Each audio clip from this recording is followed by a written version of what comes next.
ఆయన శిష్యుల్లో ఒకడు అనగా సీమోను పేతురు సహోదరుడైన అంద్రెయ ఇక్కడ ఉన్న యొక్క చిన్నవాని యొద్ద 5 యవల రొట్టెలు 2 చిన్ని చేపలు ఉన్నవి, కానీ ఇవి ఇంతమందికి ఇవి ఏమాత్రమని ఆయనతో చెప్పగా అక్కడ సమస్య వచ్చింది.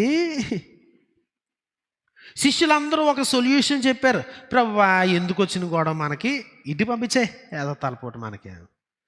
చాలాసార్లు సమస్యలు ఏదన్నా వచ్చినప్పుడు శిష్యుల యొక్క పద్ధతిని మనం తీసుకుంటాం, వాళ్ళ సలహా తీసుకుంటాం. ఏదంటే మనకెందుకు చేతులు దులుపుకుంటే అయిపోయే ఏదో తలపోటు. యేసుక్రీస్తు ఆ సలహా తీసుకోలే. ఫిలిప్ అనేటోడు చెప్పాడు, లెక్కలన్నీ కాలిక్యులేట్ చేసి, ఇదిగా ఇలాగా నువ్వు మనం ఇంత డబ్బులు ఉంటే సరిపోతాయి, ఇన్ని రొట్టెలు ఉంటే సరిపోతాయి అని చెప్పి. కొంతమంది చక్కగా ఏ సమస్య వచ్చినా వెంటనే కాలిక్యులేటర్ తీసి, అంటే బుర్రలో ఉన్న కాలిక్యులేటర్ తీసి అన్ని లెక్కేస్తారు, ఎంత ఉంటే ఎంత. మంచిది అది, కానీ అన్ని చోట్ల అది పనిచేయదు. యేసుక్రీస్తు అతని సలహా కూడా తీసుకోలేదు. అంద్రియ వచ్చి అన్నాడు, ప్రభువా, ఇక్కడ ఒక కుర్రగాడు ఉన్నాడు, ఆడు క్యారేజ్ తెచ్చుకున్నాడు. ఆ క్యారేజ్లో 5 యవల రొట్టెలు ఉన్నాయి, కొన్ని చిన్ని చేపలు ఉన్నాయి. ఇంతమంది సరిపోవనుకో, కానీ ఉన్నదేదో ఆ రిసోర్స్ ఏదో చెప్తున్నాను అని చెప్పాడు. యేసుక్రీస్తు అతని సలహా తీసుకున్నాడు. పేతురు సలహా తీసుకోలేదు, యాకోబు సలహా తీసుకోలేదు, యోహాను సలహా తీసుకోలేదు, ఫిలిప్పు సలహా ఆంద్రేయ సలహా తీసుకున్నాడు.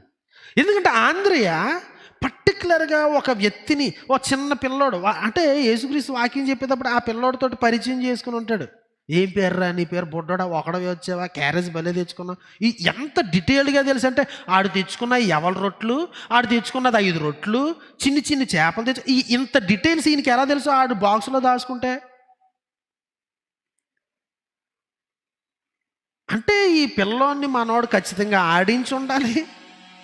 అంటే ఈ పిల్లోడితో ఏదనమాట, అంత అయిపోయిన తర్వాత మన ఇద్దరం కలిసి తిందాం సరదాగానే ఏదైనా మాట్లాడుకుని ఉండాలి, ఏదో జరిగి ఉండాలి. లేకపోతే 5 యవల రొట్టెలు ఉన్నాయి, 2 చిన్ని చేపలు ఉన్నాయి, అందుకే అలా తెలుస్తుంది. ఎన్ని వేల మందిలో 20,000 మంది పైన ఉన్నారు అక్కడ జనం.